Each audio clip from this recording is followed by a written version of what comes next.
नमस्कार। प्रभात साक्षी news network पर आप सभी का स्वागत है।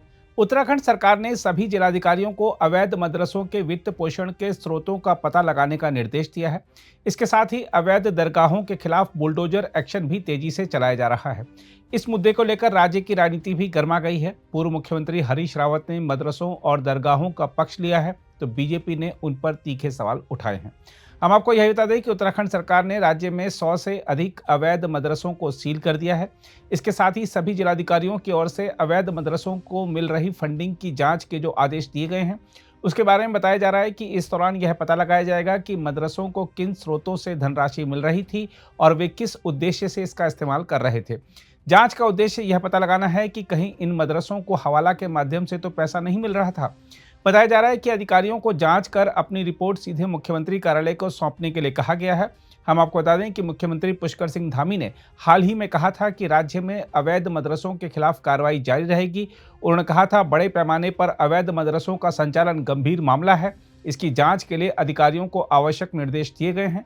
मुख्यमंत्री के आदेश के बाद राज्य में पिछले महीने शुरू किए गए अभियान के तहत अब तक 136 अवैध मदरसों को सील किया गया है। उधम सिंह नगर जिले में सबसे अधिक 64 मदरसे सील किए गए, जबकि देहरादून में 44, हरिद्वार में 26 और पौड़ी में 2 मदरसों को सील किया गया है। आधिकारिक रिकॉर्ड के अनुसार राज्य में 500 से अधिक अवैध मदरसे मदरसा बोर्ड से संबद्धता के बिना संचालित किए जा रहे हैं। बताया जा रहा है कि उत्तराखंड में पंजीकृत मदरसों की संख्या 450 है और ये प्रशासन को बैंक खाते का विवरण और अपने खर्चों का रिकॉर्ड जैसे दस्तावेज उपलब्ध कराते हैं।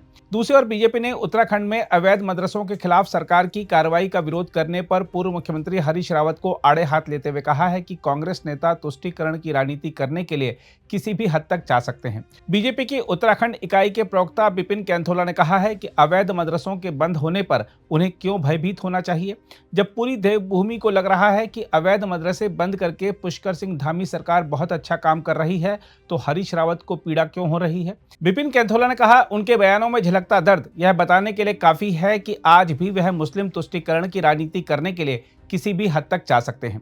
हम आपको बता दें कि हरीश रावत ने अवैध मदरसों में पढ़ने वाले छात्रों के भविष्य पर चिंता जताते हुए सवाल किया था कि सरकार ने उनके लिए क्या वैकल्पिक व्यवस्था की है। उन्होंने यह भी कहा था कि कार्रवाई ईद तक टाल दी जानी चाहिए थी। हरीश रावत ने सोशल मीडिया मंच एक्स पर जारी एक पोस्ट में कहा था, क्या मदरसों के छात्र भी सरकार की जिम्मेदारी नहीं है। इसके जवाब में विपिन कैंथोला ने कहा कि अवैध मदरसों को वित्त पोषण की जांच शुरू होने के बाद से हरीश रावत और अधिक भयभीत हो गए हैं। उन्होंने कहा, हरीश रावत को लगता है कि जांच की आंच उनके किसी करीबी या उनकी पार्टी के किसी नेता तक पहुंच सकती है। बस उन्हें बचाने के लिए वह कवर फायरिंग करते नजर आ रहे हैं। बीजेपी प्रवक्ता ने कहा, अवैध मदरसों के वित्त पोषण की जांच से उत्तराखंड में कई लोग बेनकाब होंगे। जनता के सामने यह स्पष्ट हो जाएगा कि कौन देवभूमि की मूल पहचान के साथ खिलवाड़ करने की कोशिश कर रहा है। इस बीच हरिद्वार प्रशासन ने आज सिंचाई विभाग की जमीन पर बने अवैध दरगाह को ढा दिया। आइए देखते हैं एडीएम हरिद्वार अजय वीर सिंह क्या कह रहे हैं। देखिए, माननीय मुख्यमंत्री जी के निर्देशों के क्रम में जो भी अवैध स्ट्रक्चर्स हैं उनके विरुद्ध जांच करने के उपरांत लगातार कार्रवाई की जा रही है।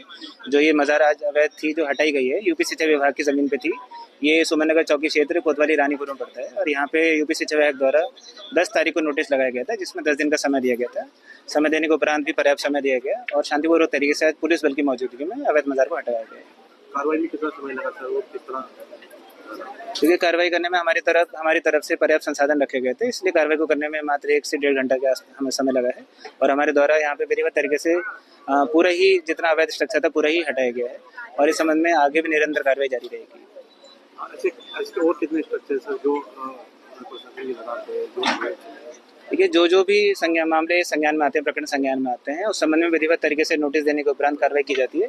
कुछ प्रकरण जो किसी भी कारण से या तो न्यायालय में लंबित होने के कारण रह जाते हैं, अदरवाइज जैसे जैसे प्रकरण संज्ञान में आते हैं उनके खिलाफ कार्रवाई की जा रही है। अगर आप भी लेना चाहते हैं देश दुनिया की तमाम जानकारी तो आज ही सब्सक्राइब करें हमारे चैनल को।